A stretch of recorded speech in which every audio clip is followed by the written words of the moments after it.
దేశ అత్యున్నత సర్వీసుల్లో ఉద్యోగాల భర్తీ కోసం యూపీఎస్సీ నిర్వహించిన సివిల్స్ 2018 పరీక్ష తుది ఫలితాల్లో ఐఐటి ముంబైకి చెందిన కనిషక్ కటారియా టాపర్గా నిలిచాడు. మొత్తం 759 మంది అభ్యర్థులు ఎంపిక కాగా టాప్ 10 ర్యాంకుల్లో నల్లగొండ జిల్లాకు చెందిన తెలుగు తేజం వరుణ్ రెడ్డి 7వ ర్యాంక్ సాధించి సత్తా చాటాడు.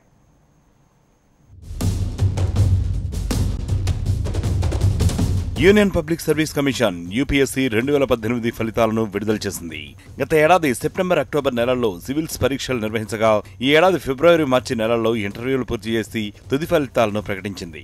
ఈ ఫలితాల్లో ఐఐటి ముంబైలో బీటెక్ చేసిన కనిషక్ కటారియా మొదటి ర్యాంకు సాధించారు. అక్షర్ జైన్ కు 2వ ర్యాంకు, జునైద్ అహ్మద్ కు 3వ ర్యాంకు, శ్రేయాన్స్ కుమత్ 4వ ర్యాంకును సాధించారు.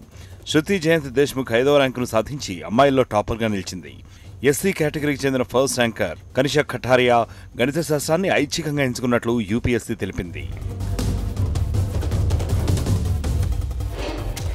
వివిధ విభాగాల్లో ఖాళీగా ఉన్న 812 పోస్టుల భర్తీకి నిర్వహించిన పరీక్షకు గాను 759 మంది అభ్యర్థులను యూపీఎస్సీ ఎంపిక చేసింది. వీటిలో జనరల్ కేటగిరీ అభ్యర్థులు 361 మంది కాగా ఓబీసీ కేటగిరీలో 209 మంది, ఎస్సీ కేటగిరీలో 128 మంది, ఎస్టీ కేటగిరీలో 61 మంది ఎంపికయ్యారు.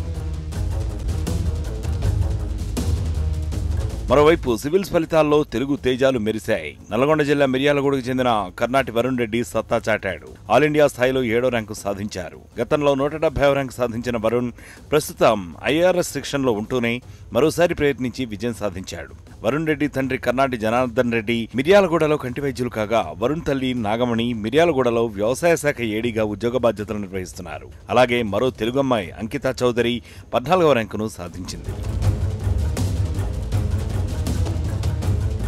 మొత్తం 577 మంది పురుషులు, 182 మంది మహిళలు కలిపి ఎంపికైన 759 మంది IAS, IFS, IPS, central services group A, group బికి సెలెక్ట్ అయినట్లు యూపీఎస్సీ తన ప్రకటనలో వెల్లడించింది.